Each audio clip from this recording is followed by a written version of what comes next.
Tu as décidé de reprendre une activité physique ou de préparer un défi personnel, un challenge? Super, félicitations. Je suis éducateur sportif depuis mes 18 ans et depuis 3 ans, je me suis spécialisé dans le sport santé. Quand je reçois un nouveau groupe de patients, la première chose que je fais avec eux, c'est de bien leur expliquer le parcours de soins. Et surtout, je leur donne les 3 clés pour réussir à atteindre leurs objectifs. À la fin de ces vidéos, toi aussi, quel que soit ton défi, quelle que soit ta condition physique, tu seras capable de bien démarrer en suivant cette procédure.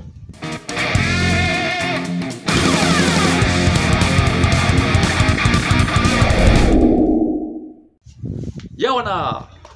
Je m'appelle Bernard Begliomini. Dans le cadre de mes activités sport santé, je reçois des personnes atteintes de maladies chroniques non transmissibles, souvent liées au mode de vie, donc c'est souvent l'obésité et toutes les pathologies liées à cet état. Je reçois également des patients atteints de cancer. Tous ces patients me sont adressés avec une prescription médicale. Donc mon rôle en tant qu'éducateur sportif est de dresser un bilan de la condition physique.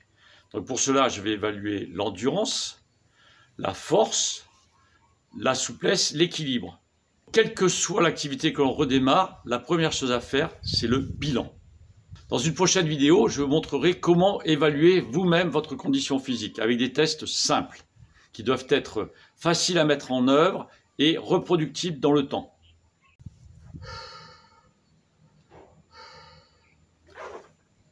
Une fois qu'on a son bilan, second point, tout aussi important, c'est de se fixer un objectif. Cet objectif doit être clair, précis, réaliste, mais ambitieux.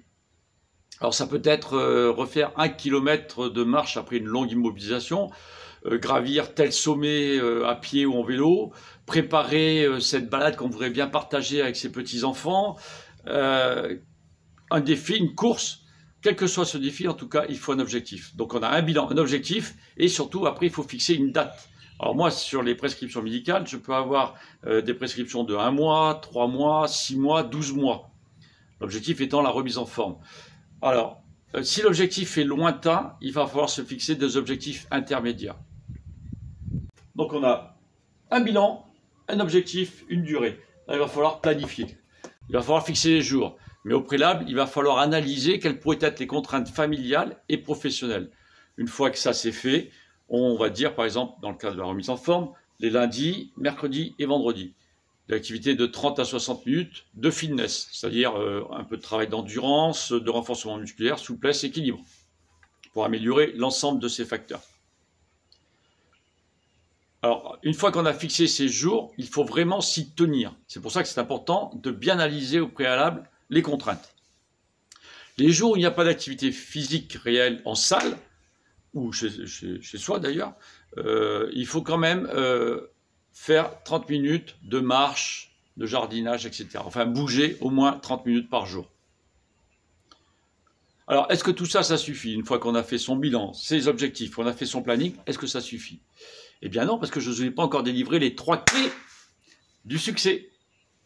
Clé numéro 1, la régularité. C'est vraiment important justement de bien planifier et une fois que les jours sont posés, s'y tenir.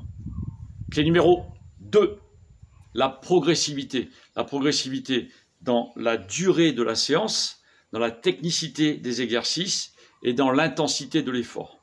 Il faut que ce soit progressif. Et clé numéro 3, la persévérance. Alors c'est vrai que souvent, quand on démarre, on a des résultats assez rapidement. Au bout de 2 semaines, 3 semaines, on se sent vraiment mieux. Après, il peut y avoir un petit palier. C'est là que c'est important d'avoir un compagnon de sport ou alors s'inscrire peut-être dans une salle ou au moins être suivi par un coach, que ce soit en présentiel ou en ligne. Voilà. Donc là, vous avez vraiment tout pour arriver à atteindre votre objectif. Mais attention, ne négligez pas cette part qui est très très importante. Dans une prochaine vidéo, je vous montrerai comment, avec mon entraîneur de l'époque, nous avions appliqué cette méthode pour préparer et relever un défi qui me tenait à cœur. Donc à très bientôt dans une prochaine vidéo. Nana!